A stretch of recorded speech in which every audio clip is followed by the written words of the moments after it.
Hi viewers, welcome to Pulse of Geography videos on demand series. Many syllabus candidates requested video on essay writing, so we plan to create two essay writing videos. So this is essay writing video 1, which talks about basic principles. Based on the request, this video discussion will be on both Tamil and English. From this video, we are introducing a new component is called snacks on table. So what is the snacks on the table? So wait till the end of the video. First, UPSC Civil Service Mains exam ஓட syllabusல என்ன கொடுத்திருக்காங்கன்னு பார்த்துருவோம். So paper 1 talks about essay. அந்த syllabusல மூணு முக்கியமான component கொடுத்திருக்காங்க. First component என்ன சொல்லுது அப்படின்னா, candidates may be required to write essays on multiple topics. So may be on multiple topics. So அவங்க எக்ஸாக்டா எவ்வளோ டாபிக்னு சொல்ல, it may be one or more than one.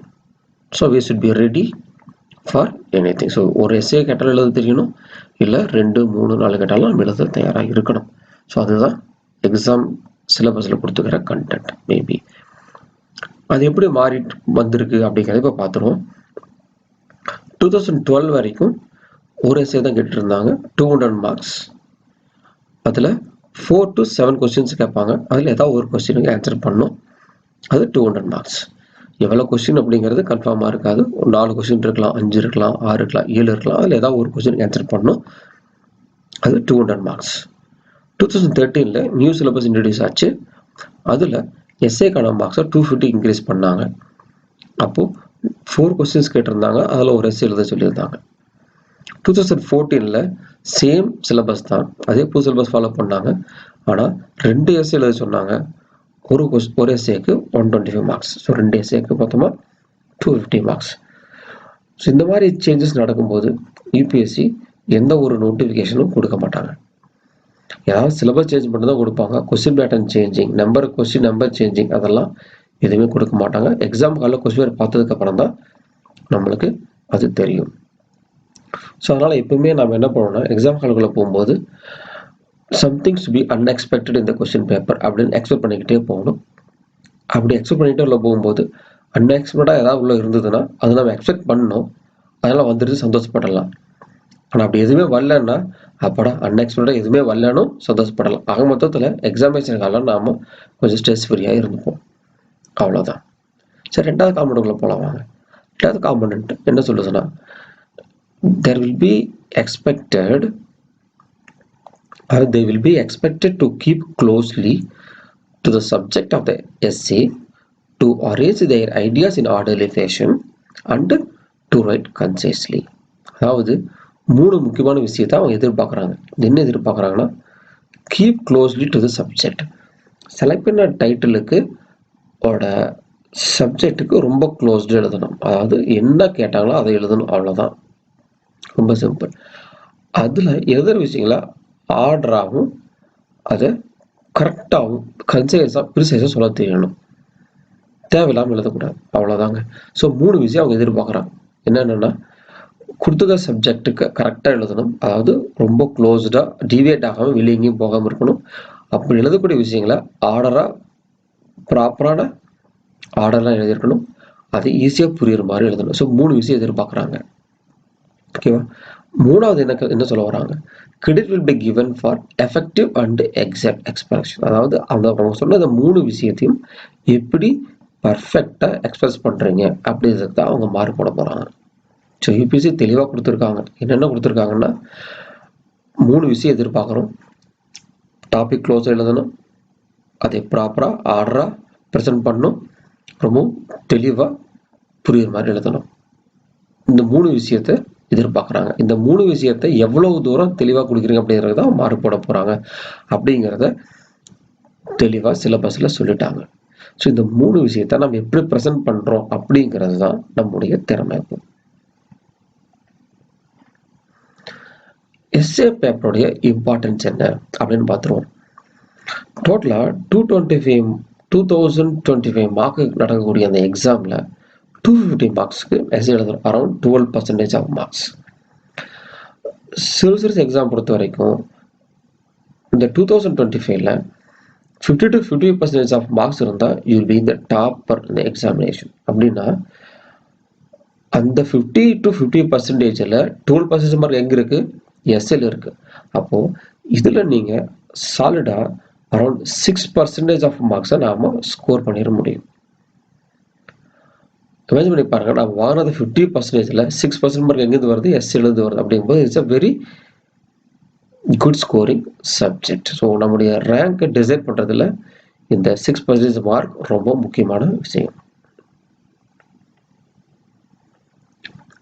அடுத்தது எஸ்ஏவோட ஸ்ட்ரக்சர் எப்படி இருக்குன்னு பார்க்க போகிறோம்.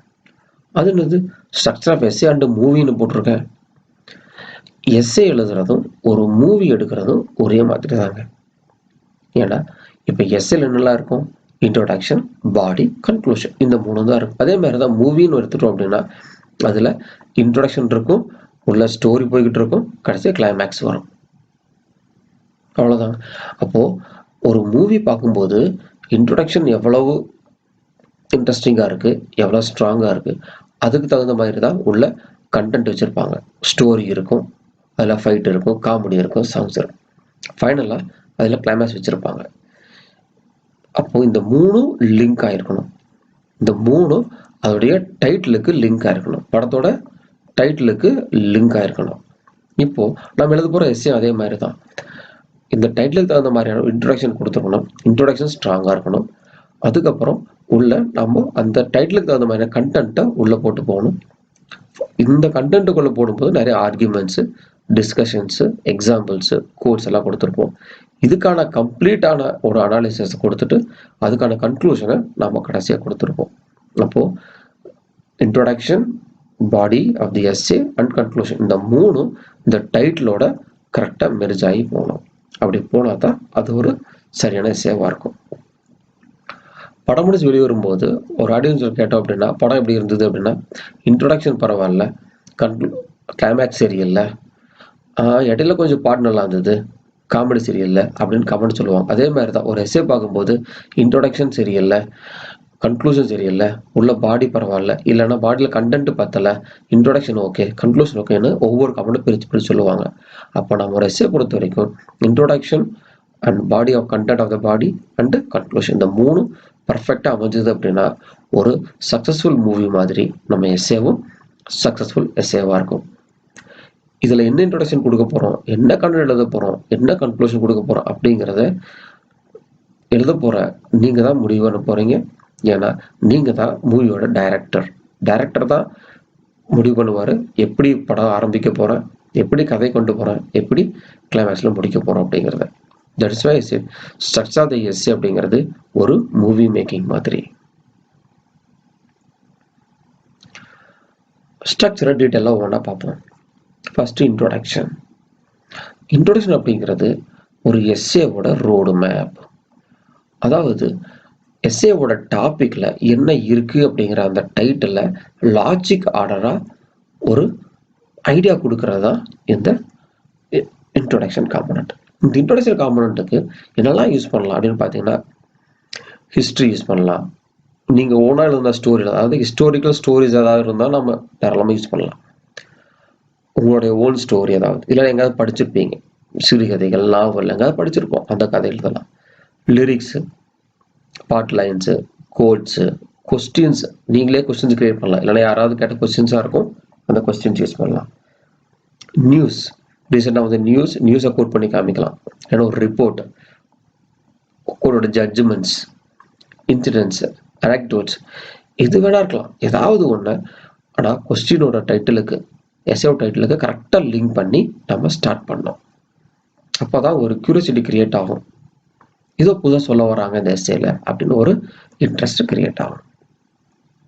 அடுத்தது இப்படி எல்லாம் சொல்லி இன்ட்ரோடியூஸ் பண்ணிட்டீங்க எஸ்ஏவை. அப்போ எஸ்ஏயோட இன்ட்ரோடக்ஷன் முடியும் போது அதில் என்ன இருக்குன்னா ஒரு ஸ்டேட்மெண்ட் கிரியேட் ஆகணும். அந்த ஸ்டேட்மெண்ட் பேர் தான் தீசிஸ் ஸ்டேட்மெண்ட் சொல்லுவாங்க. அப்படின்னா நீங்கள் கொடுத்துக்கிற இந்த இன்ட்ரோடக்ஷனுக்கும் நீங்கள் அடுத்த எழுத போகிற கண்டென்ட்டுக்கும் என்ன லிங்க் இருக்குது அப்படிங்கிறத ஒரு ஸ்டேட்மெண்ட்டில் சொல்லியிருப்பீங்க. அதாவது you are explaining the entire title in the statement.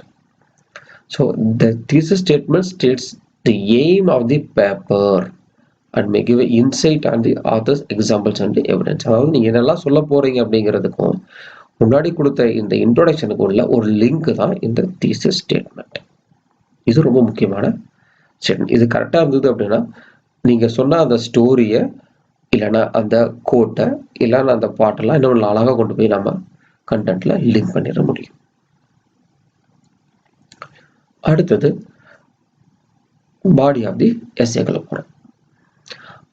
இதுல ரொம்ப முக்கியமான விஷயம் என்னன்னா எஸ்ஏ டைட்டிலோட எல்லா காம்பனண்ட்டையும் நம்ம தனித்தனியா எடுத்து பார்க்கணும். ரொம்ப முக்கியமான விஷயம். ஈச் அண்ட் எவ்ரி வேர்டு தனித்தனியா பிரிச்சு 1 2 3 4ன்னு தனித்தனியா எழுதிடணும். தனித்தனியா தான் நம்ம அதுக்கான எல்லா காம்பனண்ட்டையும் நம்ம அனலைஸ் பண்ண முடியும். எந்த காம்பனண்ட் விட்டு போகாம இருக்கும், கம்ப்ளீட் ஆன்சரை நம்ம கொடுக்க முடியும். ஓகே, அப்படி பார்க்கும்போது அதுல எது மெயின் இஷ்யூ, எது செகண்டரி இஷ்யூ, எது சப்போர்ட் இஷ்யூ தனித்தனியா பிரிங்க. ஒவ்வொரு ப்ராப்ளத்தை அனலைஸ் பண்ணுங்க. ஏதாவது ஒரு விஷயங்களே எக்ஸ்பிளைன் பண்ண வேண்டியது இருக்கும். So just explain it. அந்த பர்டிகுலர் சப்ஜெக்டை கான்செப்டுவலாக எக்ஸ்பிளைன் பண்ணுங்க. அடுத்தது உள்ள போனீங்கன்னா ஒரு விஷயத்தை நீங்க டெம்போரலா ஹிஸ்டோரிக்கலா, அதாவது இட் மேபி ஸ்டார்டிங் ஃப்ரம் ஏன்சியன்ட்ல இருந்து அட் ப்ரெசென்ட் வரைக்கும் இருக்கலாம், இல்லைன்னா எர்த்த ஆரிஜினல்ல இருந்து இப்போ வரைக்கும் இருக்கலாம், அப்படி இல்லைன்னா இந்தியா இண்டிபெண்ட் ஆனதுல இருந்து இப்போ வரைக்கும் இருக்கலாம், இன்னும் ரீசெண்ட் 1 இயரா இருக்கலாம், இப்படி வேணா இருக்கலாம். ஸோ இந்த ஹிஸ்டாரிக்கல் ஆர்டராகவும் இருக்கலாம். அது பி ஸ்பேசியல் ஆர் ரீஜனல், அதாவது இந்தியாவுக்குள்ள நார்த் இந்தியா சவுத் இந்தியா அப்படிங்கிற ஒரு அனாலிசிஸ் கொடுத்துருந்துருக்கலாம். அப்படி இல்லைன்னா ஏசியா யுஎஸ்ஏ அப்படி கொடுத்துருக்கலாம், இல்லைன்னா சவுத் ஏசியா யூஎன் அப்படி ஏதாவது கொடுத்துருப்பாங்க. அப்படி ஏதாவது ஒரு ரீஜனல் அனாலிசிஸ் கொடுத்துருந்தாங்க அப்படின்னா, இல்லை சைனா வெர்சஸ் இந்தியா அப்படி ஏதாவது அனாலிசிஸ் எடுத்துருக்கு. இதெல்லாம் ஸ்பேஸ் ரீஜனல் அனாலிசிஸ் கான்செப்ட். இப்படி ஏதாவது இருக்கா அதையும் அனலைஸ் பண்ணணும். அடுத்தது கொடுத்துக்கிற டைட்டிலுக்கும் கரண்ட் அஃபேர்ஸ்ல ஏதாவது லிங்க் இருக்கான்னு பாருங்க. அந்த லிங்க் இருந்தால் அதையும் நம்ம அதெல்லாம் முக்கியமாக ஆட் பண்ணிக்கணும். ஏன்னா அந்த கொஸ்டினே இந்த கரண்ட் பேஸ் பண்ணி தான் அவங்க கேட்டிருப்பாங்க. So they will expect this information in your answer. அடுத்தது அந்த டாபிக்ல ஏதாவது பாசிட்டிவ் நெகட்டிவா 2 ஆப்போசிட் ஆன்சர்ஸ் வருமானு பாருங்க. அப்படி வந்ததுன்னா அதுக்கான ஆர்குமெண்ட்ஸை கிரியேட் பண்ணுங்க. அந்த ஆர்குமெண்ட்ஸுக்கான சப்போர்ட்டிங் எவிடன்ஸை கொடுக்கணும். ரொம்ப முக்கியமான விஷயம். நீங்க பாசிட்டிவா சொன்னாலும் சப்போர்ட்டிங் எவிடன்ஸ் வேணும், நெகட்டிவா சொன்னாலும் சப்போர்ட்டிங் எவிடன்ஸ் வேணும். இந்த எவிடன்ஸுக்கான எக்ஸாம்பிள்ஸ் இந்த டாபிக்கு ரிலவெண்டா இருக்கணும். ரொம்ப முக்கியமான விஷயம். டாபிக்கு சம்மந்தம் இல்லாத ஒரு எக்ஸாம்பிளை கொண்டு வந்து நீங்க ஆர்குமெண்ட்ல காமிச்சிடக்கூடாது. ஓகேவா? Very very sure. ரொம்ப ஜாகிரதையா அதை பார்த்துக்கணும்.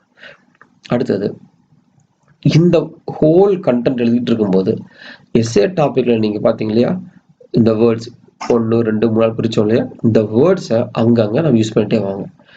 டாபிக் வேர்ட்ஸும் அந்த சென்டென்ஸையும் முடிஞ்ச அளவுக்கு எஸ்ஏக்களை யூஸ் பண்ணீங்கன்னா இந்த எஸ்ஏ கண்டென்ட் எல்லாமே எக்ஸாக்டா அந்த டாபிக் ஓரியண்டா போயிட்டு இருக்கிற மாதிரி ஒரு ஃபீல் இருக்கும். அது ரொம்ப ரொம்ப முக்கியம்.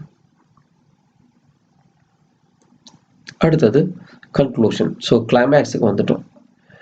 இந்த கிளைமேக்ஸ் அப்படிங்கிறது ரொம்ப ரொம்ப முக்கியமான விஷயம்.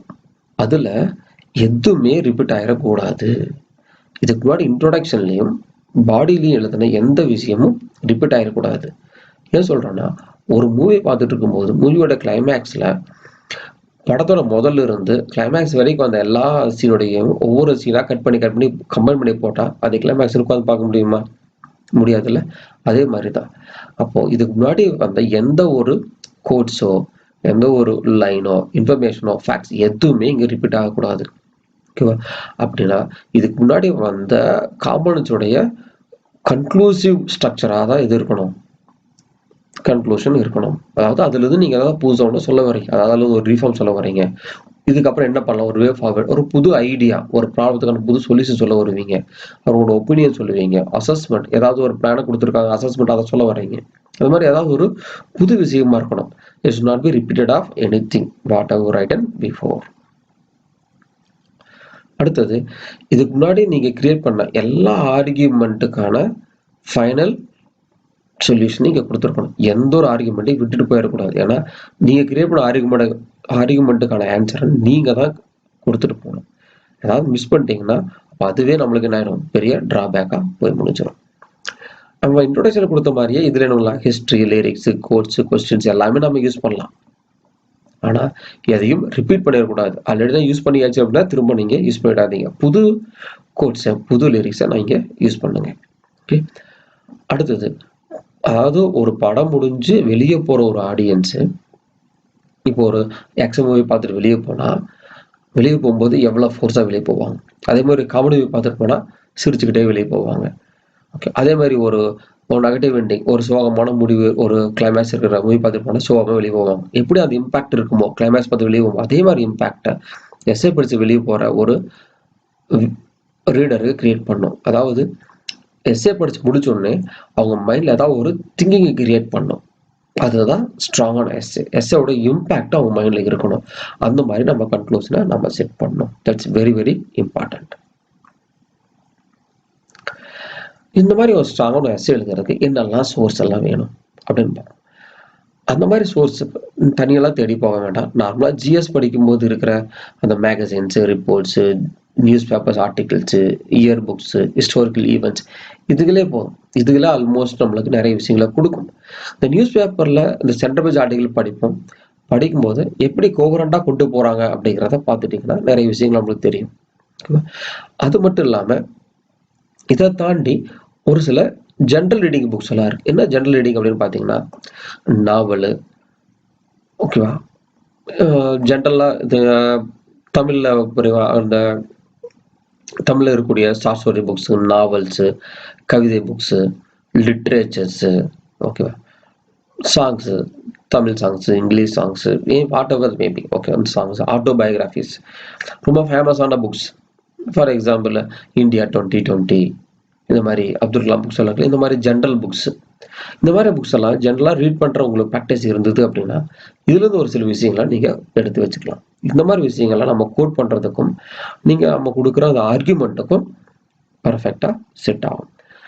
இதை நம்ம நோட்ஸ் எடுத்து வச்சு மனப்பாடம் பண்ணிட்டு இருக்க முடியாது. அதே மாதிரி எக்ஸாம் போகிற முன்னாடி திரும்பி பார்க்கவும் முடியாது. அதனால ஒரு ஃபர்ஸ்ட் ரீடிங் ஒரு தடவை நம்ம படிக்கும் போதே அந்த விஷயம் மைண்டில் இருக்கிற மாதிரி பார்த்துக்கோங்க. ஏன்னா அப்படி இருந்தால் மட்டும்தான் நம்ம அதுக்கான கண்டென்ட்டை படிக்கும் போது உடனே அது நம்மளுக்கு ஞாபகத்துக்கு வரும். அப்படி இல்லை மனப்பாடம் பண்ணிட்டு போகிற மாதிரி இருந்தால் நம்மளுக்கு ஞாபகத்துக்கு வர்றது ரொம்ப டைம் ஆகும். ஸோ நம்ம டைம் ரொம்ப முக்கியமான விஷயம். டைம் தான் ரொம்ப கன்ஸ்டன்ட் எக்ஸாமினேஷன் ஹாலில். அதனால நான் படிக்கிற விஷயம் உடனே ஞாபகத்துக்கு வர மாதிரி பிளான் பண்ணி ஒரு தடவை ரீட் பண்ணாலும் மைண்டில் ஃபிக்ஸ் பண்ணிக்கோங்க. வேணாம் இதெல்லாம் ரிவிஷன் பண்ணுறக்கான டைம் நம்ம கையில் இல்லை. அதனால தான் சொல்கிறேன். இந்த விஷயம் ரிவிஷன் பண்ணுவோம். ஸோ இந்த ஃபேக்ட்ஸ் எல்லாம் நம்ம ரீகலெக்ட் பண்ணிக்கலாம். ஆனால் இந்த மாதிரி விஷயங்கள் தான் இன்ட்ரோடக்ஷனுக்கும் கன்க்ளூஷனுக்கும் ரொம்ப யூஸ்ஃபுல்லாக இருக்கும். இதெல்லாம் ரொம்ப ஸ்ட்ராங்காக படிச்சு வச்சுக்கலாம். அதாவது இதுவே வேலையை படிச்சுட்டு இருக்க வேணாம். படிக்கும்போது எப்பெல்லாம் கொஞ்சம் போர் அடிக்குதோ அப்பெல்லாம் எடுத்து ஒரு 10 pages 15 pages படிச்சு வச்சுக்கோங்க. எல்லாம் படிச்சாச்சு, எல்லாம் ரெடி ஆயாச்சு. எப்படி ஒரு எஸ்ஏவை ஸ்டார்ட் பண்ணுறது? சரி, இப்போ எக்ஸாம் ஹாலுக்குள்ளே போயிட்டீங்க. இப்போ மெயின்ஸ் எக்ஸாம் எழுதுறீங்க, பெல் அடிச்சாச்சு, கிளாஸ்க்குள்ளே போயாச்சு, கொஸ்டின் பேப்பரை கையிலையும் கொடுத்துட்டாங்க. கொஸ்டின் பேப்பரை வாங்கி பார்க்குறீங்க. கொஸ்டின் பேப்பரில் செக்ஷன் ஏ, செக்ஷன் பின்னு இருக்குது. இப்போ அதில் 2 எஸ்ஏவை செலக்ட் பண்ணணும். செக்ஷன் ஏ படிக்கிறீங்க. அதில் ஒவ்வொரு எஸ்ஏவுடைய ஒவ்வொரு வேர்டும் தெளிவாக படிக்கணும். 1 2 3 4னுங்கிற ஒவ்வொரு வேர்டும் தெளிவாக பார்க்கணும். ஒவ்வொரு வேர்டுக்கான மீனிங்கும் தெளிவாக தெரிஞ்சிருக்கணும். அந்த வேர்டை பேஸ் பண்ணி ஒரு ஸ்டேட்மெண்ட்டை கிரியேட் பண்ணணும்.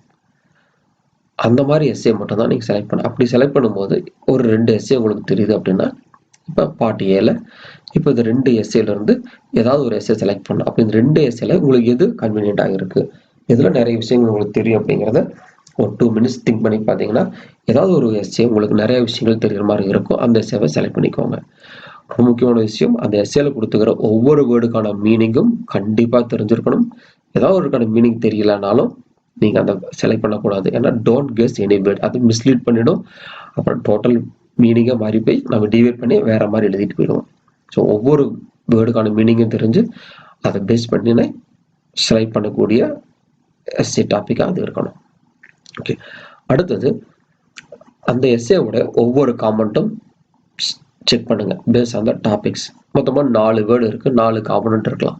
ஓகே, அது 4 காம்பனண்ட்னா 4 காம்பனண்ட் தனித்தனியாக எடுத்து எழுதிக்கோங்க. அடுத்தது இந்த ஒவ்வொரு காம்பனண்டை பற்றியும் பிரெயின் ஸ்டார்ம் பண்ணுங்க, தனித்தனியாக திங்க் பண்ணுங்க. 1 2 3 4னு தனித்தனியாக திங்க் பண்ணுங்க. அதுக்கு கீழே உங்களுக்கு என்னெல்லாம் தோணுதோ எல்லாத்தையும் எழுதிட்டே வாங்க. சும்மா ஜஸ்ட் புல்லட் பாயிண்ட்ஸ் மாதிரி எழுதிட்டே போங்க, வேகமாக எழுதிட்டே போங்க. சென்டென்ஸ் தேவையில்லை, ஜஸ்ட் ஒன்லி த வேர்ட்ஸ். இந்த வேர்டு பார்த்தோன்னா கண்டென்ட் உங்களுக்கு தெரியுற மாதிரி எழுதிட்டே போங்க. ஃபர்ஸ்ட் பாயிண்ட் 1 திங்க் பண்ணுங்க, அதை பற்றி நல்லா தோணுது எழுதுங்க. பாயிண்ட் 2 திங்க் பண்ணுங்க, எழுதுங்க. அப்படி எழுதிட்டே போங்க. இப்போ 4 காமெண்ட் இருக்குன்னா உங்களுக்கு 5 minutes 20 minutes முடிஞ்சு போயிடும். அப்படி எழுதிட்டே போங்க. அப்படி எழுதிட்டு போனதுக்கு அப்புறம் நம்ம கொஸ்டினுக்கு தகுந்த மாதிரி எதெல்லாம் இதில் ரிலேட் ஆயிருக்குன்னு பாருங்க. அதை மட்டும் செலக்ட் பண்ணுங்க. ஓகேவா? அதை மட்டும் செலக்ட் பண்ணி குரூப் பண்ணிக்கோங்க. Will make into group. Okay, இதெல்லாம் இது செலக்ட் ஆகும், இது செலக்ட் ஆகும், அதை மட்டும் செலக்ட் பண்ணி குரூப் பண்ணிக்கோங்க. குரூப் பண்ணதுக்கப்புறம் இந்த குரூப்பான பாயிண்ட்டுக்குள்ள எதெல்லாம் லிங்க் ஆகும்னு செக் பண்ணுங்க. ஓகே, எதெல்லாம் லிங்க் ஆகும்னு பாருங்க. அப்படி லிங்க் ஆகிற பாயிண்ட்ஸை பேஸ் பண்ணி நம்ம என்ன பண்ணலாம், ஆர்குமெண்ட் கிரியேட் பண்ணலாம். அப்போ இந்த குரூப் அண்ட் ஆர்குமெண்ட் அதை பேஸ் பண்ணி நம்ம இங்கே ஸ்டப் டைட்டில் நம்ம முடிவு பண்ணிடலாம். இப்போ அடுத்து என்ன பண்ண போறோம் அப்படின்னா, இந்த லிஸ்ட் ஆஃப் ஆர்குமெண்ட்ஸை அரேஞ்ச் பண்ணலாம். ஓகேவா? ஃபர்ஸ்ட், செகண்ட், தேர்டு, ஃபோர்த்துன்னு எப்படி ஆர்குமெண்ட்டை கொண்டு போகலாம் முடிவு பண்ணுங்க. அதுக்கு தகுந்த மாதிரி சப்டைட்டில் முடிவு பண்ணுங்க. இந்த சப்டைட்டிலுக்குள்ள என்னென்ன கண்டென்ட்டை போடலாம் அப்படிங்கிறத இந்த குரூப்ல இருந்து எடுத்துக்கோங்க. இவ்வளவுதான், உங்களுடைய எஸ்ஸே ரெடி ஆயிடுச்சு. ஓகேவா? So this is your body. இதுதான் பாடி ஆஃப் எஸ்ஸே. அடுத்தது இப்போ கன்க்ளூஷன் முடிவு பண்ணலாம்.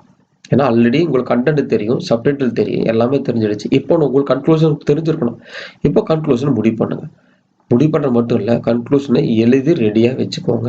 ரொம்ப ரொம்ப முக்கியமான விஷயம். ஏன் சொல்கிறேன் அப்படின்னா, நம்ம எஸ்ஸே ஸ்டார்ட் பண்ணியிருப்போம், எழுதி போய்கிட்டே இருக்கும்போது திடீர்னு வார்னிங் பில் அடிச்சிருவாங்க.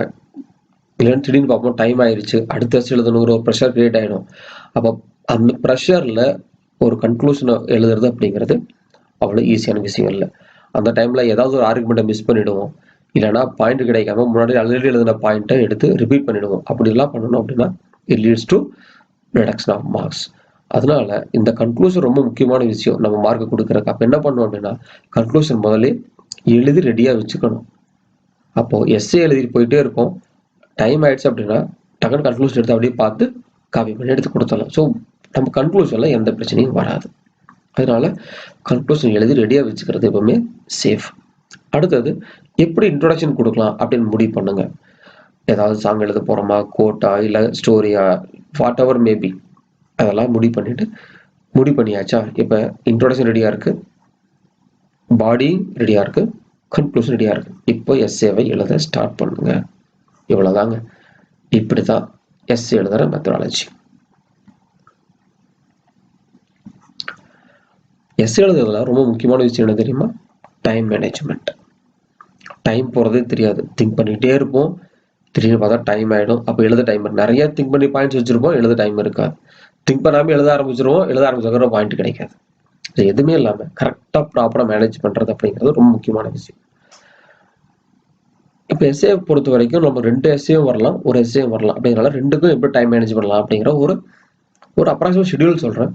இது நம்ம உள்ள எக்ஸாம் காலம் முன்னே இருக்கும், நம்ம அட்ஜஸ்ட் பண்ணி மேனேஜ் பண்ணிக்கலாம். நம்மளாம் 180 minutes, ஓகே, 3 hours இருக்குது. அதில் 10 minutes எதுக்காக அப்படின்னா டாபிக் செலக்ட் பண்ணுறதுக்காக 10 minutes எடுத்துக்குவோம். அப்போ கையில் இருக்கிறது 170 minutes தான் எழுதுறதுக்கு. ஓகே, இப்போ ஃபர்ஸ்ட் எஸ்ஏன்னு எடுத்துக்கலாம். ஃபர்ஸ்ட் எஸ்ஏல நம்ம 90 minutes வச்சுருக்கோம். Second essay 80 minutes. அது ஏன் சார் செகண்ட் எஸ்ஏ 80 minutes சொல்கிறோம் அப்படின்னா, எஸ்ஏ எழுத ஆரம்பிக்க போகிறோம், இப்போ தான் திங்க் பண்ணணும், அடுத்த குரூப்பிங் பண்ணணும், அப்புறம் கன்க்ளூஷன், இதெல்லாம் பண்ண ஆரம்பிக்கிறதுக்கு கொஞ்சம் லேக் ஆக ஆரம்பிக்கும். அதெல்லாம் 10 minutes எக்ஸ்ட்ரா கொடுத்துருப்போம். அப்போ ஃபார்ம் ஆகிறதுக்கு 10 minutes ரெடி ஆகிடும். அப்போது இந்த 10 minutes அப்படிங்கிறது அது இல்லாமல் ஒரு பேஜ் எக்ஸ்ட்ராவும் எழுதிடலாம் ஃபர்ஸ்ட் எஸ்ஏ பொறுத்த வரைக்கும். செகண்ட் எஸ்ஏ 9 பேஜ் எழுத போகிறோம். ஓகேவா? ஏன்னா இது கொஞ்சம் கண்டென்ட் அதிகமாக தெரியலாம், இது கொஞ்சம் கம்மியாக தெரியலாம். அப்படி இந்த மாதிரி பார்த்துக்கலாம். கண்டென்ட் நிறையா தெரிஞ்ச 10 பேஜ், கம்மியாக தெரிஞ்ச 9 பேஜ், இல்லைனா மாற்றி வச்சுக்கலாம். அவ்வளோதான். அதனால இது 90 minutes. அப்போ 90 minutes அப்படின்னா, ஸோ ஃபர்ஸ்ட் எஸ்ஏ எழுதுறீங்க, கொஞ்சம் ஸ்லோவாக எழுத வேண்டியது இருக்கும், திங்க் பண்ணும்போது நிறைய பாயிண்ட்ஸ் எல்லாம் வராது, அதனால கொஞ்சம் 10 minutes எக்ஸ்ட்ரா. ஸோ இதெல்லாம் மேனேஜ் பண்ணுறதுக்கான ஒரு மெத்தடாலஜி. அப்போது டோட்டலாக 10 பேஜ் வச்சுட்டோம் அப்படின்னா ஒரு பேஜுக்கு 5 minutes நார்மல் ஸ்பீடாக ஹேண்ட் ரைட்டிங்கில். அப்படி பார்க்கும்போது 15 minutes ஆகுது. அப்போ எழுதுகிற 15 minutesனா அது பிரெயின் ஸ்டார்மிங்கு 20 minutes, அது ஆர்கனைஸ் பண்ணுறதுக்கு 10 minutes, கன்க்ளூஸ் ரெடி பண்ணுறதுக்கு 5 minutes, இன்ட்ரோடக்ஷனுக்கு 5 minutes, டோட்டலாக 90 minutes ஃபர்ஸ்ட் எஸ்ஏ முடிஞ்சிருச்சு. ஓகே, செகண்ட் எஸ்ஏ பொறுத்த வரைக்கும் இப்போ 9 பேஜ் எழுத போகிறோம். ஒரு பேஜுக்கு 9 minutesனா 5 minutesனா 45 minutes ஆகிடுச்சு. அது ஒரு பிரெயின் ஸ்டார்மிங்கு 20 minutes எடுத்துக்கணும். Organising 5 minutes. ஏன் சார் ஆர்கனைஸ் 5 minutes போட்டிருக்கீங்க, இங்கே மட்டும் 10 minutes கேள்வி வரும். ஏன்னா இங்கே ஃபர்ஸ்ட் ஆர்கனைஸ் பண்ண போகிறோம், கொஞ்சம் டைம் எடுக்கும். செகண்ட் டைம் ஆல்ரெடி ஆர்கனைஸ் பண்ணி எக்ஸ்ட்ரா எழுதி முடிச்சிட்டோம், அந்த ஃபார்மில் இருப்போம். அதனால் செகண்ட் எஸ்ஏ ரொம்ப ஈஸியாக ஆர்கனைஸ் பண்ணிடலாம். அடுத்தது கன்க்ளூஷன் 5 minutes, இன்ட்ரோடக்ஷன் 5 minutes, டோட்டலாக 80 minutes செகண்ட் எஸ்ஏக்கு. ஓகே, நான் சொன்னது பார்ட் ஏ பார்ட் பி கிடையாதுங்க. நீங்க பார்ட் பி ஃபர்ஸ்ட் எழுதி பார்ட் ஏவும் செகண்ட்ல எழுதலாம். எப்படி வேணா எழுதிக்கலாம். Based on your convenient. எந்த எஸ்ஸே உங்களுக்கு ரொம்ப கம்ஃபர்ட்டா இருக்கோ அதை ஃபர்ஸ்ட் ஸ்டார்ட் பண்ணுங்க. ரெண்டாவது எஸ்ஸேவை அப்புறமா எழுதுங்க. ஓகேவா? பார்ட் ஏ தான் ஃபர்ஸ்ட் எழுதணும், பார்ட் பி தான் ஃபர்ஸ்ட் எழுதணும்னு அவசியம் இல்லை. பேஸ்ட் ஆன் யுவர் கன்வீனியன்ஸ் தான். ஓகேவா? நான் சொன்னது ஃபர்ஸ்ட் எழுத போற எஸ்ஸேக்கு 90 மினிட்ஸ், செகண்ட் எழுத போற எஸ்ஸேக்கு 80 மினிட்ஸ். Okay okay. இப்போ ஒரு எஸ்ஸே மட்டும் கேட்டுட்டாங்க, என்ன பண்ணலாம் அப்படின்னா 3 ஹவர்ஸ் இருக்கு. 3 ஹவர்ஸ் மொத்தத்துக்கும் ஒரே எஸ்ஸே தான். ஓகேவா? ரொம்ப திங்க் பண்ணி எக்ஸாம் ஹாலில் தூங்கிட போறோம். அதனால வச்சிருக்காவ வாட்சை கழட்டி முன்னாடி வச்சிருங்க. வாட்சை பார்த்துக்கிட்டே இருங்க. நார்மலா 10 to 20 பேஜஸ் அந்த எஸ்ஸே போகும். ஓகேவா? ஸோ 20 பேஜ் எழுதணும் இருக்காங்க. என் ஃப்ரெண்ட்ஸ் எல்லாம் 30-40 பேஜ் எழுதணும் இருக்காங்க. இதே மாதிரி 9 பேஜ் 10 பேஜ்ல எழுதி மார்க் வாங்கினவங்களும் இருக்காங்க. ஸோ கண்டென்ட் முக்கியம் தான், பேஜ் அவ்வளோ முக்கியம் இல்லை. ஓகே, கண்டென்ட் தான் ரொம்ப முக்கியம். ஓகே, இப்போ 10 to 20 பேஜ் எழுத போறோம்னு வச்சுக்கோங்களேன். இப்போ இது 20 பேஜ்னு வச்சுக்கோங்க. இந்த 20 பேஜ் எஸ்ஸேக்கு ஒரு பேஜுக்கு 5 மினிட்ஸ் 20 பேஜுக்கு 100 மினிட்ஸ் ஆயிடுச்சு. ஸோ இவ்வளோ பேர் எஸ்ஸே எழுத இருக்கு. அப்போ திங்க் பண்ண நிறைய டைம் வேணும். ஸோ 30 மினிட்ஸ் திங்க் பண்ணுறோம், 20 மினிட்ஸ் ஆர்கனைஸ் பண்ணுறோம். அதாவது டோட்டலாக 50 மினிட்ஸில் நம்ம பிரெயின் ஸ்டார்ம் பண்ணி ஆர்கனைஸ் பண்ணி முடிச்சிடணும். அடுத்தது கன்க்ளூஷனுக்கு 10 மினிட்ஸ், இன்ட்ரோடக்ஷன் 10 மினிட்ஸ்.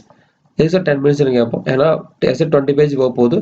அதனால கண்டிப்பாக கன்க்ளூஷன் நியர்லி மோர் தென் 1 பேஜ் போகும், இன்ட்ரோடக்ஷனும் மோர் தென் 1 பேஜ் போகும். அதனால தான் 10 மினிட்ஸ் வச்சிருக்கோம். நார்மலாக நம்ம இங்கே எழுதும் 2 எஸ்ஸே எழுதும் போது இங்கே 10 பேஜ் எஸ்ஸேக்கு 1 பேஜ் கன்க்ளூஷன் 1 பேஜ் இன்ட்ரோடக்ஷன் வரும். 20 பேஜ் அப்படின்னா மோர் தென் 1 பேஜ் போகும். That's why given 10 minutes. இப்போ டோட்டலாக நம்மளுக்கு 180 மினிட்ஸ் வந்துருச்சு, இன்க்ளூடிங் டாபிக் செலெக்ஷன். ஓகேவா? இதுதான் டைம் மேனேஜ்மெண்ட். இது கொஞ்சம் ப்ராக்டிஸ் பண்ணிங்கன்னா ஆட்டோமேட்டிக்காக வந்துடும். அது உள்ளே போனதுக்கு அப்புறம் நம்ம எவ்வளோ பாயிண்ட்ஸ் தெரியுது அப்படிங்கிற பொறுத்த வரைக்கும் கொஞ்சம் டைம் ஈஸியாக அட்ஜஸ்ட் பண்ணிக்கலாம். அடுத்தது முக்கியமான விஷயம் dos and don'ts. Okay, first என்னெல்லாம் பண்ணணும் அப்படிங்கிறத முதல்ல பார்த்தலாம். அப்புறம் என்ன பண்ணக்கூடாது அப்படிங்கிறத பார்க்கலாம். என்னெல்லாம் பண்ணணும்? எஸ்ஸே பொறுத்த வரைக்கும் ரொம்ப சிம்பிளாக இருக்கணும். அந்த வேர்ட்ஸ் ரொம்ப ஈஸியாக புரியுற மாதிரி இருக்கணும். ஏன்னா ஒரு ஜென்ரலைஸ்ட் பர்சனுக்காக எழுதக்கூடிய ஒரு எஸ்ஸே இது. சயின்டிஃபிக் எஸ்ஸே எல்லாம் கிடையாது. ஜென்ரலாக யார் படித்தாலும் புரியணும். அதெல்லாம் ரொம்ப ஈஸியாக இருக்கணும். அதே மாதிரி நீங்கள் கொடுக்க போகிற அந்த இன்ட்ரோடக்ஷன் இன்னும் என்னெல்லாம் பண்ண போகிறீங்க அப்படிங்கிறத தெளிவாக சொல்லணும். உங்களுக்கு டாபிக் தெளிவாக புரிஞ்சிடுச்சு அப்படிங்கிறதையும் சொல்கிற மாதிரியான இன்ட்ரோடக்ஷனாக இருக்கணும். இன்ட்ரோடக்ஷன் பார்த்தோன்னே தெரிஞ்சிடும், இது இந்த கேண்டிடேட்டுக்கு எஸ்ஸே புரிஞ்சிடுச்சு, டைட்டில் தெளிவாக புரிஞ்சிருக்கான், ஒரு நல்ல எஸ்ஸே எழுத போவான் அப்படிங்கிற ஒரு எதிர்பார்ப்பை கொடுக்குற மாதிரியான ஒரு எஸ்ஸேவாக இருக்கணும். ஓகே, அதுதான் சொன்னேன். It's should create a general curiosity. நீங்கள் எஸ்ஸே ஆரம்பிக்கும் போதே ஒரு பாட்டு, இல்லைன்னா ஒரு கதை, இல்லைன்னா ஒரு கொஸ்டின், இல்லைன்னா ஒரு ஹிஸ்டோரிக்கலாக அப்படி ஆரம்பிச்சிங்கன்னா இப்படி ஒரு எஸ்ஸே ஆரம்பிச்சிருக்காங்க, அப்போ உள்ள எஸ்ஸே கண்டென்ட் நிறையா கொடுப்பான் அப்படிங்கிற ஒரு எதிர்பார்ப்பு ஆரம்பிச்சிடும். ஜேம்ஸ் பாண்ட் மூவி மாதிரி. ஜேம்ஸ் பாண்ட் மூவியில் எடுத்த உடனே என்ன பண்ணும், ஒரு பெரிய சீக்வன்ஸ், ஃபைட் சீக்வன்ஸை காமிப்பாங்க. அதுக்கப்புறம் ஃபைட் சீக்வன்ஸ் முடிஞ்சதுக்கு அப்புறம் தான் இன்ட்ரோடக்ஷனே கொடுப்பான், ஏன் டைட்டில் கார்டே போடுவோம். அப்போது அந்த இன்ட்ரோடக்ஷன் சீனே இப்படி இருந்ததுன்னா அப்போ படம் இப்படி இருக்குன்னு ஒரு எக்ஸ்பெக்டேஷன் வரல. அதுதான் அப்போ இன்ட்ரோடக்ஷன் நல்லா இருந்ததுன்னா ஒரு எஸ்ஸே நல்லா இருக்கிற ஒரு எக்ஸ்பெக்டேஷன் நம்மளுக்கு வந்துடும். அது எக்ஸ்பெக்டேஷனும் உள்ள ஃபுல்ஃபில் பண்ணும். அது ரொம்ப முக்கியமான விஷயம். ஓகே, அடுத்து நம்ம கொடுக்குற கோட்டு ரொம்ப ரிலவெண்ட்டான கோட்ஸாக இருக்கணும். அது நம்ம ஆர்கியூமெண்ட்டுக்கு சப்போர்ட் பண்ணுற மாதிரியாக இருக்கணும். அதே மாதிரி ஸ்டேட்மெண்ட்ஸ்லாம் ரொம்ப ப்ரிசைஸ்டாகவும் ரொம்ப லென்த்தியான ஸ்டேட்மெண்ட்ஸ் இல்லாமல் சின்ன சின்ன ஸ்டேட்மெண்ட்ஸாக ப்ரிசைஸாக கொடுக்கணும். அதே மாதிரி சப்டைட்டில்ஸ் கொடுக்கும்போது ஜிஎஸ்ல கொடுக்க மாதிரி ஆர்டினரி டைட்டில்ஸ் இல்லாமல் ஒரு கோட்ஸையோ கொஸ்டின்ஸையோ இல்லைன்னா எக்ஸ்பெக்ட் பண்ணுற மாதிரி ஒரு சில விஷயங்களையோ நம்ம உள்ளே கொடுத்தா ரொம்ப நல்லாயிருக்கும். அதாவது முன்னாடி ஒரு பேராகிராஃப் எழுதியிருப்போம், அந்த பேராகிராஃப் கூட இருந்து ஒரு கொஸ்டினை கிரியேட் பண்ணுறது, இல்லைன்னா ஒரு கொஸ்டினை கொடுத்துட்டு அதுலேருந்து ஆன்சரை சப்டைட்டிலாக கொடுக்கறது, அப்படி கொண்டுட்டு போனால் ரொம்ப நல்லா இருக்கும். அதான் சார், ஒரு பேரால இன்னொரு பேராக்கு ரொம்ப ஸ்மூத்தாக ஷிஃப்ட் பண்ணி கொண்டு போகணும். லிங்கிங் ஸ்டேட்மெண்ட் ரொம்ப நல்லா இருக்கணும். ஒரு பேராகிராஃப் இருக்கு, பேரா முடிஞ்சோடனே ஒரு கொஸ்டினை கேட்டு அந்த கொஸ்டினுக்கான ஆன்சரை அடுத்த பேரால ஸ்டார்ட் பண்ணுற மாதிரி இருக்கணும். ஸோ இதுதான் லிங்க். அப்போ ஒரு பேரா இன்னொரு பேராக்கு ஒரு நல்ல லிங்க் இருந்ததுன்னா ஃப்ளோ ரொம்ப நல்லாவே இருக்கும். அடுத்தது ஒவ்வொரு ஸ்டேட்மெண்ட் வரும்போது எங்கெல்லாம் எக்ஸ்பிளனேஷன் வேணுமோ எக்ஸ்பிளனேஷன் கொடுத்துட்டே போகணும். ரீடருக்கு எல்லாமே தெரியும் அப்படின்னு நினைச்சிட்டு போகக்கூடாது. முடிஞ்ச அளவுக்கு எக்ஸ்பிளனேஷன்ஸை கொடுத்துட்டு போகணும். அதே மாதிரி நம்ம பாயிண்ட்ஸ் கொடுக்கும்போது ஃபேக்ட்ஸ் கொடுக்குறீங்க, இல்லைன்னா ஏதாவது ஒரு ரிப்போர்ட்ஸ் கொடுக்குறீங்கன்னா அது ரிப்போர்ட்ஸ் இருக்கிறது மட்டும் இல்லாமல், இல்லைன்னா கவர்மெண்ட் பாலிசி மட்டும் இல்லாமல், உங்கள் சைட்லேருந்து நீங்கள் புதுசாக ஏதாவது கிரியேட் பண்ணணும். ஸோ உங்களோட எஃபர்ட் அப்படிங்கிற ஒரு விஷயம் அதில் இருக்கணும். இருந்ததுன்னா தட் இஸ் மோர் வேலிட். ரொம்ப முக்கியமான விஷயம் அடுத்தது, என்ன கேட்டாங்களோ அதை மட்டும் வந்து எழுதணும். அந்த பர்டிகுலர் டாப்பிக்கில் உங்களுக்கு நிறையா தெரிஞ்சிருக்கலாம், ஆனால் அது எல்லாமே எழுதணும் அவசியம் கிடையாது. என்ன கேட்டிருக்கோ அதை மட்டும்தான் வித்தின் தி டாபிக் ஆன்சர் எழுதிட்டு வெளியே போயிடணும். அதுதான் ரொம்ப ரொம்ப முக்கியமான விஷயம். அடுத்தது, சார் ஹேண்ட் ரைட்டிங் எவ்வளோ சார் முக்கியம் அப்படின்னு நிறைய பேர் கேட்குறாங்க. ஹேண்ட் ரைட்டிங் ரொம்ப ரொம்ப முக்கியங்க. எதுக்கு தெரியுமா? அண்டர்ஸ்டாண்ட் பண்ணிக்கிறதுக்கு. அண்டர்ஸ்டாண்ட் பண்ணுற மாதிரியான லாங்குவேஜ் இருந்ததுன்னா போதும், வேற எதுவுமே தேவையில்லை. என்ன எழுதியிருக்கீங்க அப்படிங்கிறத பேப்பரை பார்த்தா தெரியணும். அடுத்தவங்களுக்கு கொடுத்து யாரு படித்தாலும் இட்ஸ் ஷுட் ஈஸிலி அண்டர்ஸ்டாண்டபிள், அவ்வளோதான். ரொம்ப அழகாக எழுதணும் அவசியம் இல்லை. ஓகே, அழகாக எழுதுனா நல்ல விஷயம் தான், அதுக்காக எல்லாரும் அழகாக எழுத முடியாதுல்ல. ஸோ அண்டர்ஸ்டாண்ட் பண்ணுற மாதிரி எழுதுங்க, that is more then enough. அடுத்து டைம் மேனேஜ்மெண்ட் ஆல்ரெடி நான் சொன்னேன், அதை நம்ம கரெக்டாக ஃபாலோ பண்ணணும். அடுத்தது முடிஞ்ச அளவுக்கு நிறைய மார்க் எஸ்ஸே எழுதுங்க. அந்த எஸ்ஐ எழுதி கொடுத்து செக் பண்ணி பாருங்கள், டாபிக் உள்ள எழுதியிருக்கீங்களா, இல்லை டாபிக் டிபேட் ஆகுறீங்களா, எதெல்லாம் தேவைப்படுது எல்லாம் தேவைப்படாது அப்படிங்கிற விஷயங்களை செக் பண்ணிக்கிறது ரொம்ப முக்கியமான விஷயம். ஓகே, அடுத்து இதெல்லாம் பண்ணக்கூடாது அப்படிங்கிற பார்த்துடலாம். உங்களுக்கு நல்ல லாங்குவேஜ் வரும் அப்படிங்கிறதுக்காக ஓகே புரியாத வார்த்தையெல்லாம் போட்டு எழுதிடாதீங்க. ஏன்னா இது ஜென்ரலைஸ் பர்சன் எழுதுறது அப்படிங்கிறதுனால உங்களுடைய ஸ்கில்ல கொஞ்சம் குறைச்சிக்கோங்க. எல்லாரும் ஈஸியாக புரியுற மாதிரியா ஜென்ரல் வேர்ட்ஸை போட்டு எழுதுறது அப்படிங்கிறது ரொம்ப ரொம்ப முக்கியம். அடுத்தது, ஏதாவது ஒரு பர்டிகுலர் ஆர்கனைசேஷன் பற்றி பேசும்போதோ, ஒரு பர்டிகுலர் போஸ்ட் பற்றி பேசும்போதோ, ஒரு கண்ட்ரி பற்றி பேசும்போதோ இண்டிவிஜுவலாக நேமை சொல்லக்கூடாது. அதாவது பர்டிகுலராக சொல்லும்போது ஃபார் எக்ஸாம்பிள் யூஎஸ் பிரசிடென்ட் அப்படின்னு சொல்லணும், டொனால்ட் ட்ரம்ப் அப்படின்னு சொல்லக்கூடாது. ஓகேவா? ஸோ அதே மாதிரி பிரைம் மினிஸ்டர் ஆஃப் இந்தியா அப்படின்னு நம்ம சொல்லணும், மிஸ்டர் நரேந்திர மோடி அப்படின்னு சொல்லக்கூடாது. ஸோ அந்த மாதிரி பர்டிகுலராக ஒரு பர்சனல் நேம் வச்சு சொல்லக்கூடாது. பிகாஸ் நம்ம எக்ஸாம் எழுதும்போது நம்ம ஜென்ரல் பப்ளிக் எழுத போகிறோம், we are talking about an organisation, ஒரு அட்மினிஸ்ட்ரேட்டிவ் பற்றி எழுத போகிறோம். அப்போது அந்த அட்மினிஸ்ட்ரேட்டிவ் நேம் எழுதுமே தவிர we are not talking about any personal name unless otherwise question is asking. கொஸ்டினில் கொடுத்துருந்தா நம்ம யூஸ் பண்ணலாம், இல்லைன்னா நம்ம யூஸ் பண்ணக்கூடாது. அடுத்தது, ஒரு எக்ஸ்ட்ரீம் வியூ நீங்கள் போயிடாதீங்க. எக்ஸ்ட்ரீம் வியூ அப்படிங்கிறது ஏதோ ஒரு பாயிண்ட் எடுத்து அதுதான் முக்கியம் அப்படின்னு எழுதிடாதீங்க. Always you should be in a middle path. ஓகேவா? அதுதான் ரொம்ப முக்கியமான விஷயம். ஃபார் எக்ஸாம்பிள், ஒரு சோசியல் இஷ்யூ கேட்குறாங்க, ஒரு அன்எம்ப்ளாய்மெண்ட் இஷ்யூ பற்றி கேட்டுட்டு இருக்காங்க, ஒரு பொலிட்டிக்கல் வியூ கேட்குறாங்க அப்படின்னா உங்களுக்கு ரொம்ப பிடிச்ச மாதிரியான ஒரு எக்ஸ்ட்ரீம் வியூவை எடுத்துடக்கூடாது. ரொம்ப ரொம்ப முக்கியமான விஷயம் அது. அடுத்தது, நான் ஒரு அட்மினிஸ்ட்ரேட்டர், நல்லா பார்த்துக்கோங்க, வி ஆர் அன் அட்மினிஸ்ட்ரேட்டர். அப்போது நாம் எப்பவுமே ஒரு ப்ராப்ளத்தை மட்டும் கொடுத்துட்டே இருக்கக்கூடாது, which also give solutions also. ஏன்னா ப்ராப்ளம் மட்டும் சொல்கிறது அப்படிங்கிறது யார் வேணால் சொல்லலாம். ஓகேவா? ஆனால் சொல்யூஷன் சொல்கிறதா ஒரு அட்மினிஸ்ட்ரேட்டருடைய வேலை. We are administrators. ஸோ எங்கெல்லாம் நம்மளுக்கு ப்ராப்ளம்னு சொல்ல வர்றோமோ அந்த எல்லா இடத்துலையுமே கூட சொல்யூஷன் சொல்லிட்டு போகிறது அப்படிங்கிறது ரொம்ப ரொம்ப முக்கியமான விஷயம். அதை மட்டும் மறந்துடாதீங்க. சொல்யூஷன் தெரியலன்னா அந்த ப்ராப்ளம் சொல்கிறதா குறைச்சிக்கோங்க, இல்லைன்னா ப்ராப்ளத்தை கம்பைன் பண்ணிடுங்க சொல்யூஷன் சொல்லும்போது. இது ரொம்ப ரொம்ப முக்கியமான விஷயம். ஸோ சொன்ன ப்ராப்ளத்துக்கெல்லாம் சொல்யூஷன் சொல்லியிருக்கீங்களா அப்படிங்கிறத எதிர்பார்ப்பாங்க. அப்படி சொல்லியிருந்தா you are a good administrator. ஓகேவா? ஏன்னா you are a future officer, you are not a journalist. Journalist தான் எப்பவுமே என்ன பண்ணுவாங்க, குறை சொல்லிக்கிட்டே இருப்பாங்க. அதாவது கொஸ்டின் கேட்டுக்கிட்டே இருப்பாங்க, ப்ராப்ளம் கண்டுபிடிச்சிட்டே இருப்பாங்க. அதுக்கான சொல்யூஷன் சொல்றது அப்படிங்கிறது அவங்களோட வேலை கிடையாது. ஆனால் சொல்யூஷன் சொல்றது தான் நம்முடைய வேலை. So we should find the solution. Okay, next, sir government policy criticise பண்ணலாமா, கவர்மெண்ட்டை கிரிட்டிசைஸ் பண்ணலாமா அப்படிங்கிறத அடிக்கடி கேட்குற கொஸ்டின். தாராளமாக பண்ணலாம், ஆனால் ரொம்ப பண்ணிடக்கூடாது.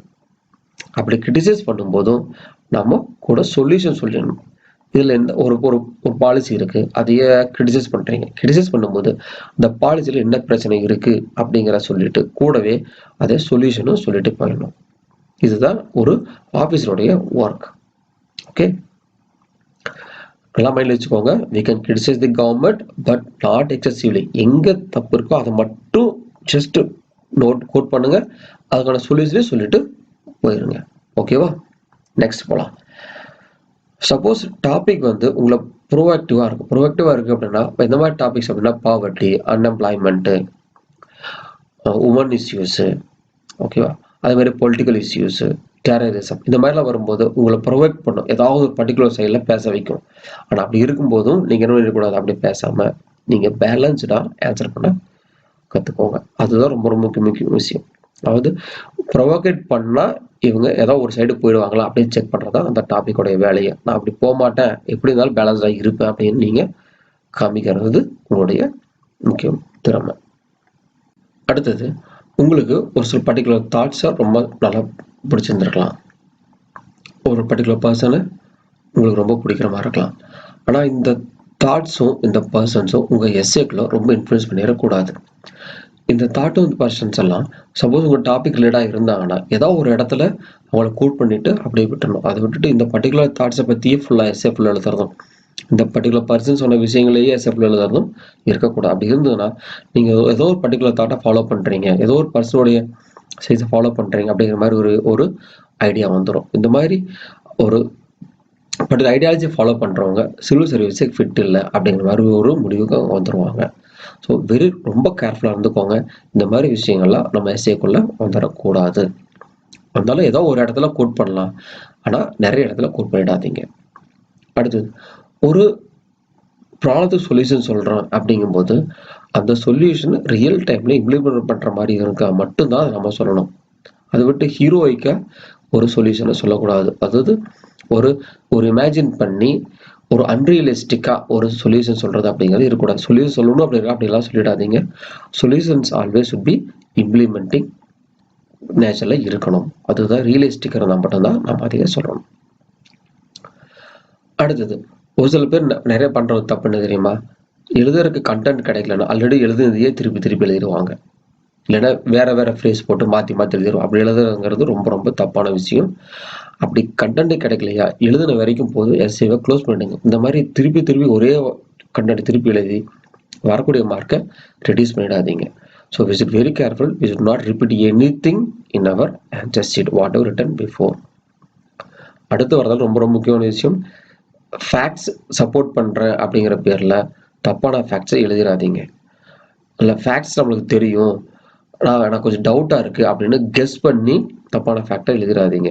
சப்போஸ் கெஸ் பண்ணி சரியாக இருந்தால் பிரச்சனை இல்லை, தப்பாயிட்டா மொத்தமும் மாட்டிக்குவோம். அடுத்தது, சப்போஸ் அவங்களுக்கு ஆன்சர் தெரியும். இப்போ 10.95 அப்படின்னு வச்சுக்கோங்களேன். உங்களுக்கு 10ன்னு தெரியுது, 95 தெரியலன்னா அப்போ எழுதும்போது அரவுண்ட் 10, அபவுட் 10, நியர் 10 அப்படின்னு எழுதுறதுங்கிறது சேஃப். நீங்களா கெஸ் பண்ணி 10.5 வச்சுக்கலாம் அப்படின்னு எழுதிடாதீங்க. So we should not write any wrong facts. ரொம்ப ரொம்ப முக்கியமான விஷயம் அது. அதே மாதிரி கோட் எழுதிட்டே இருக்கீங்க, கோட் மறந்து போச்சு, அட்ஜஸ்ட் பண்ணி கோட்டை மாற்றி எழுதிடுறது, இல்லைன்னா கோட் சொன்னவங்க பேரை மாற்றி எழுதுறது, அப்துல் கலாம் சொன்ன கோட்டை காந்தி சொன்னதை நேரு சொன்னால் எழுதுறது, அப்படியெல்லாம் மாற்றி எழுதிடக்கூடாது. ரொம்ப ரொம்ப முக்கியமான விஷயம். அடுத்தது, பாதி கோட் எழுதி பாதி கோட் நம்மளுக்கு தகுந்த மாதிரி ஆல்டர் பண்ணுறது, இந்த மாதிரி ரீஃப்ரேஸ் பண்ணுற ஒர்க்கெல்லாம் நம்ம பண்ணக்கூடாது. ஓகேவா? ஸோ கோட்ஸ் ஆஸ் சச் அப்படி எழுதணும். இது ரொம்ப ரொம்ப முக்கியமான விஷயம். அடுத்தது, உங்களுக்கு ஆப்ஷன் நல்லா வரும் அப்படிங்கிறக்காக ஆப்ஷனல் படிச்ச எல்லா கான்செப்டையும் கொண்டு வந்து எஸ்ஏல எழுதிடாதீங்க. ஃபார் எக்ஸாம்பிள், ஒரு geography optional student environment essay எழுதும்போது அந்த என்வாயன்மெண்ட்டில் வரக்கூடிய டெக்னிக்கல் டேர்ம்ஸ் எல்லாம் யூஸ் பண்ண, கான்செப்டுவலாக எழுதலாம், ஆனால் டெக்னிக்கல் டேர்ம்ஸ் எல்லாம் எழுதக்கூடாது. Make it very general. ஏன்னா இது ஜென்ரல் கேண்டிடேட்ஸ்க்கான ஒரு கண்டென்ட், அது எல்லாருக்கும் புரியுற மாதிரி எழுதணும். ஓகே. அடுத்தது, எஸ்ஏல நம்ம ஆல்ரெடி சொன்ன மாதிரி 1, 2, 3, 4 நிறைய டாபிக் இருக்கலாம். அதில் எல்லா டாப்பிக்கும் நம்ம ஈவன் டிஸ்ட்ரிபியூஷன் கொடுத்துருக்கணும். நம்ம ஒரு விஷயம் எனக்கு நிறையா தெரியும் அப்படிங்கிறக்காக ஒரே விஷயத்த 3 பக்கத்துக்கு எழுதி மீது எல்லாத்தையுமே 6 பக்கத்துக்கு எழுதக்கூடாது. ஓகேவா? அப்போ எல்லா பாயிண்ட்டையும் ஈக்குவல் டைமென்ஷனில் ஈக்குவல் ஃபோக்கஸில் கொடுங்க. அது ரொம்ப ரொம்ப முக்கியமான விஷயம். சரி, மார்க்ஸ் எப்படி போட போகிறாங்க அப்படின்னு பார்க்கலாமா? சரி, இப்படி கஷ்டப்பட்டு நல்லா படித்து ப்ரிப்பேர் பண்ணி ஒரு எஸ்ஏ எழுதுனா எவ்வளோ மார்க் வரும் அது தெரிஞ்சுட்டா ஒரு ஐடியா கிடைக்கும் நம்மளுக்கு. Okay, 250 marks total. ஒரு கொஸ்டினுக்கு 125 மார்க். நார்மலாக 50% ஆஃப் மார்க் வாங்கினா நம்மளுக்கு சர்வீஸ் வாங்கிடும். ஓகே, 50% வாங்கினா ஓகேவா? சரிங்க, பாருங்க. இது நான் கிரியேட் பண்ணியிருக்கிறேன் எஸ்ஏ மார்க் ஸ்கேல். ஓகேவா? ரைட், இதுதான் எஸ்ஏ டாபிக். இப்போ ஒரு கேண்டிடேட் எஸ்ஏ எழுதுறாரு, அந்த எஸ்ஏ டாப்பிக்கை கரெக்டாக ஃபாலோ பண்ணுறாரு, காம்பவுண்ட் ஃபுல்லாக ஆன்சர் பண்ணியிருக்காரு, பர்ஃபெக்டாக முடிச்சிருக்காரு அப்படின்னா You get an excellent score that's more than 75. Out of 125, more than 75 marks வாங்குவாரு. That is an excellent score. பாருங்க, that is excellent score. Suppose இந்த டாபிக் எழுதும்போது பாசிபிலிட்டி டீவியேஷன் ஆக நிறைய வாய்ப்பு இருக்கு. நீங்க எடுக்கிற அந்த மீனிங்ல ஏதாவது ஒரு வேர்டு மீனிங் மாறி போனாலும், இல்லைன்னா total inference of the statement மாறி போனாலும், உள்ள நீங்க எழுதும்போது கண்டென்ட் கொஞ்சம் மாறிட்டாலும், நீங்க கொடுக்குற சப்போர்ட் எவிடன்ஸ் மாறினாலும் டீவியேஷன் நடக்க ஆரம்பிச்சிடும். இந்த டீவியேஷன் பொறுத்து உங்களோட மார்க்கு குறைய ஆரம்பிக்கும். டீவியேஷன் கொஞ்சம் ஆக ஆக அடுத்தது 65 to 75 குட். இன்னும் கொஞ்சம் டிவைட் ஆச்சு அப்படின்னா 50 to 65 ஆவரேஜ். இன்னும் டிவைட் ஆனா below average 40 to 50. இன்னும் டிவைட் ஆச்சுன்னா less than 40, ரொம்ப புவர் எஸ்ஏ. நார்மலா மோர் தென் 75 எல்லாம் வாங்கிட்டா நம்ம டாப் ஸ்கோரிங் ரேங்க்ல இருப்போம். 65ல இருந்து 75 வாங்கினா கண்டிப்பா நம்ம ஐஏஎஸ் ஆர் ஐபிஎஸ் ஸ்கோர் ரேங்குக்குள்ள வந்துடும். 50 to 65 வாங்குறீங்க அப்படின்னா ஒரு எஸ்ஏக்கு ஏதாவது ஒரு சர்வீஸ் வரக்குன்னா பாசிபிலிட்டிஸ் இருக்கு. ஓகேவா? 40 to 50 வாங்குறோம் அப்படின்னா இட்ஸ் வெரி ரேர். மற்ற சப்ஜெக்ட்ல ஆப்ஷன்ல ஜிஎஸ் நல்லா score வாங்கியிருந்தா we get into service. Otherwise the essay marks will not useful get into the service. நல்லா பார்த்துக்கோங்க. ஒரு சில கேண்டிடேட்ஸ் ஒரு எஸ்ஏ எழுதுவாங்க, டாபிக்ல அப்படியே வெளியே போயிட்டு திரும்ப டாபிக்ல வந்துருவாங்க. அப்படியே வெளியே போவாங்க, திரும்ப உள்ள வருவாங்க, வெளியே போவாங்க, திரும்ப உள்ள வருவாங்க. இவங்களுக்கு என்ன சார் மார்க் வரும் அப்படின்னு பார்த்தீங்கன்னா அவங்களுக்கெல்லாம் பிலோ ஆவரேஜ் தான். ஸோ டாபிக்ல இருக்கிற மாதிரி இருந்துட்டு இருக்கும். ஆனால் திரும்ப டாபிக்ல இருந்து எப்போ வெளியே போவாங்க அப்படின்னா இந்த எக்ஸாம்பிள்ஸ் கொடுக்கும்போதும் ஃபேக்ட் கொடுக்கும்போது சப்போர்ட் எவிடன்ஸ் தேடி வெளியே போகும்போது எக்ஸாக்டா கிடைச்சிருக்காது. இருக்கிறத வச்சு அட்ஜஸ்ட் பண்ண ட்ரை பண்ணுவாங்க. ஸோ தேல் மூவ் அவுட் ஆஃப் த டாபிக்ல இருந்து வெளியே போயிடுவாங்க. அடுத்த சப்ஜெக்ட்ல உள்ள வந்துருவாங்க, எக்ஸ்பிளேஷன்ல வெளியே போயிடுவாங்க. ஸோ இந்த மாதிரியான எக்ஸ்பிளேஷன்கெல்லாம் பிலோ ஆவரேஜ் மார்க் தான் வரும். ரொம்ப டிவைட் ஆன சில எஸ்எஸ்க்கெல்லாம் சிங்கிள் டிஜிட் மார்க் வாங்கினதெல்லாம் உண்டு. ஓகேவா? 8 மார்க்ஸ் 15 மார்க்ஸ் வாங்கின ஆளுகள்லாம் உண்டு. So we should be very careful. இந்த மாதிரி எல்லாம் வருது அப்படின்னா அப்போ டாபிக்கே நாம ரொம்ப தப்பா அண்டர்ஸ்டாண்ட் பண்ணியிருக்கோம், ஏதோ ஒரு வேர்டை மிஸ் பண்ணியிருக்கீங்க அப்படின்னு அர்த்தம். அப்படி போனாதான் இந்த மாதிரி சிங்கிள் டிஜிட் மார்க்ஸ் எல்லாம் இந்த மாதிரி மார்க்ஸ் வந்துட்டா not even we get into the interview board. ஓகேவா? So very careful. எஸ்ஏ அப்படிங்கிறது ஆல்மோஸ்ட் லைக் மேத்தமெட்டிக்ஸ் மாதிரி டைட்டில் சரியா பிடிச்சிட்டீங்க அப்படின்னா அதுக்கான கண்டென்ட்டை ஃபிக்ஸ் பண்ணிட்டீங்கன்னா மார்க் அருமையாக வாங்கிடலாம். இல்லை ஏதாவது ஒரு டாபிக் ஒரு வேர்டு தெரியல அப்படின்னா பிடிச்ச அளவுக்கு அதை கண்டுபிடிச்சி ஆன்சர் எழுதுங்க. அப்படின்னா வேற டைட்டில் போயிடுறது பெட்டர். ஸோ ஃபைனலாக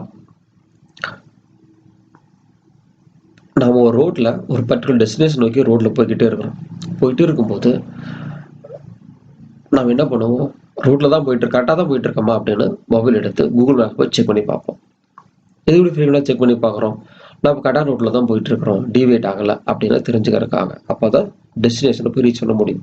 அதே மாதிரி தான் நம்ம எஸ்ஏ எழுதிட்டு இருக்கும்போது அப்பப்போ எஸ்ஏ டைட்டில் திருப்பி ஒரு தடவை ரீட் பண்ணி பாருங்க. இப்படி எழுதிக்கிற கண்டென்ட்டுக்கும் எஸ்ஏ டைட்டிலுக்கும் ரிலேஷன்ஷிப் இருக்கா அப்படின்னு மைண்ட்ல ஃபிக்ஸ் பண்ணிக்கோங்க. அப்படி இருந்தா you are within the root.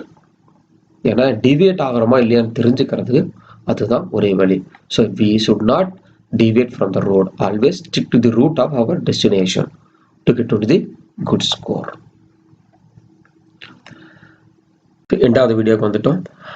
Basic principles of essay writing உங்களுக்கு தெளிவாக புரிஞ்சிருக்குன்னு நினைக்கிறோம். அடுத்த வீடியோவில் types of essays and previous year கொஸ்டின்ஸை கொஞ்சம் அனலைஸ் பண்ணலாம். நீங்கள் ப்ரீவியஸ் இயர் கொஸ்டின்ஸை உங்களுக்கு ஈஸியான டாப்பிக்காக எடுத்து அதில் எஸ்ஏ எழுதி ப்ராக்டிஸ் பண்ணி பாருங்கள். இஃப் யூர் இன்ட்ரெஸ்டட் நீங்கள் எழுதின எஸ்ஏவை எங்களுக்கு டெலகிராம் வர வாட்ஸ்அப் பண்ணுங்கள். நாங்கள் கரெக்ஷன் பண்ணி அதில் ஒரு கமெண்ட்ஸோட உங்களுக்கு ரிப்ளை பண்ணுறோம்.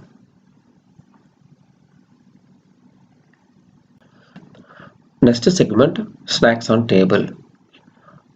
இது என்ன புது செக்மெண்ட், அது என்ன ஸ்நாக்ஸ் அப்படின்னு திங்க் பண்ணுறீங்களா? அதாவது ஒரு சிலுசரிஸ் ஆஸ்பிரண்ட் அவங்களுடைய ப்ரிப்ரேஷனில் பிகினிங்ல இருந்து சர்வீஸ் வாங்குற வரைக்கும் சின்ன சின்ன ப்ராப்ளம்ஸை ஃபேஸ் பண்ணுறாங்க. அந்த சின்ன சின்ன ப்ராப்ளம்ஸுக்கான சொல்யூஷன்ஸை சொல்லலாம் அப்படிங்கிறதான் ஒரு ஐடியா. அப்படி இருக்கிற ப்ராப்ளமில் ஃபர்ஸ்ட் நம்ம இன்னைக்கு பார்க்க போகிற ப்ராப்ளம் என்னென்னா slow speed handwriting at the beginning of the exam. அதாவது நீங்கள் மெயின்ஸ் எக்ஸாமுக்கு போகிறீங்க, எக்ஸாம் ஹாலில் போய் கொஸ்டின் பேப்பர் வாங்கியாச்சு, கொஸ்டின் செலக்ட் பண்ணி ஆன்சர் எழுத ஆரம்பிக்கிறீங்க. அப்படி எழுத ஆரம்பிக்கும் போது அந்த ஒரு ஃபஸ்ட்டு ஒரு 10-15 மினிட்ஸ் ஹேண்ட் ரைட்டிங் ஸ்பீடு ரொம்ப ஸ்லோவாக இருக்கும். ஸ்பீடாக வராது. அப்படி இருக்கிற டைமில் நம்ம அந்த ரைட்டிங் ஸ்பீடை எப்படி இன்க்ரீஸ் பண்ணுறது அப்படிங்கிறத இப்போ சொல்ல போகிறோம். ஏன்னா அதை கொஞ்சம் இன்க்ரீஸ் பண்ணோம்னா கண்டிப்பாக ஒரு ½ பேஜ் கொஞ்சம் எக்ஸ்ட்ரா எழுத முடியும் அப்படிங்கிற ஒரு ஐடியா இருக்குது. அதனால அதுக்கான சொல்யூஷன் சொல்கிறேன். எப்படி என்ன பண்ணலாம் அப்படின்னு பார்த்தீங்கன்னா, அதாவது எக்ஸாம் அன்னைக்கு மார்னிங் ஒரு 10 மினிட்ஸ் இல்லைன்னா ஒரு 2 பேஜ், நார்மல் 10 மினிட்ஸ் 2 பேஜ் எழுதலாம். 2 பேஜ் என்ன பண்ணுங்க, ஏதாவது ஒரு டாப்பிக்கை எழுதுங்க. மேபி நீங்கள் எக்ஸாமுக்கு கிளம்புறதுக்கு முன்னாடி வீட்லேயோ இல்லை ரூம்லேயோ கொஞ்சம் எழுதி பார்க்கலாம். இல்லை எக்ஸாம் ஹாலுக்கு வந்ததுக்கப்புறம் எங்கள் ஓரமாக உட்காந்து ஒரு 2 பேஜ் எழுதி பார்க்கலாம். அப்படி எழுதினீங்கன்னா என்ன டாபிக் வேணா இருக்கலாம். இட் மேபி அன்னைக்கு நியூஸ் பேப்பர் படிச்சதா இருக்கலாம், நியூஸ் பேப்பரை பார்த்தா இருக்கலாம், இல்லைன்னு உங்கள் மைண்டில் நினச்ச டாப்பிக்காக இருக்கலாம், எதை வேணால் பற்றி இருக்கலாம். Any thing, don't think it's related to exam, any thing you right on a paper for 2 pages. அப்படி எழுதுனீங்கன்னா உங்கள் கை வார்ம் அப் ஆகிடும், உங்கள் ஹேண்ட் ரைட்டிங் ஈஸியாக ஃப்ளோ வர ஆரம்பிச்சிடும். எக்ஸாம் ஹாலுக்குள்ள போனதுக்கப்புறம் அந்த வார்ம் அப்பில் அந்த ஃப்ளோவில் you can ride start speed. இந்த பிகினிங்லேயே ஸ்பீடாக எழுத ஆரம்பிச்சிருவீங்க. ஸோ அந்த ஸ்லோர் ஸ்பீடு ஹேண்ட் ரைட்டிங் அந்த பிகினிங் எக்ஸாம் அப்படிங்கிறது சால்வ் ஆகிடும். நீங்கள் நார்மலாக ½ பேஜ்லேருந்து 3/4 பேஜ் எக்ஸ்ட்ரா எழுத முடியும். இன்னும் கொஞ்சம் ஸ்பீடாக 1 பேஜ் கூட எக்ஸ்ட்ரா எழுத முடியும் அந்த டைமில். இது ஒரு நம்மளுக்கு முக்கியமான நல்ல அசட்டாக இருக்கும் எக்ஸாம் ஹாலில். இந்த வீடியோ உங்களுக்கு யூஸ்ஃபுல்லாக இருக்குன்னு நினைக்கிறோம். ஏதாவது குவரிஸ் இருந்தால் எங்களை கான்டெக்ட் பண்ணுங்கள். We are Pulse of Geography, first model-based IAS academy in Chennai. We are conducting many courses as a model-based in other subjects, including personal mentoring. For our previous test questions and other information, visit our Facebook page, Pulse of Geography. Messages for the topics you need. We'll provide a video on our best. Thanks for watching.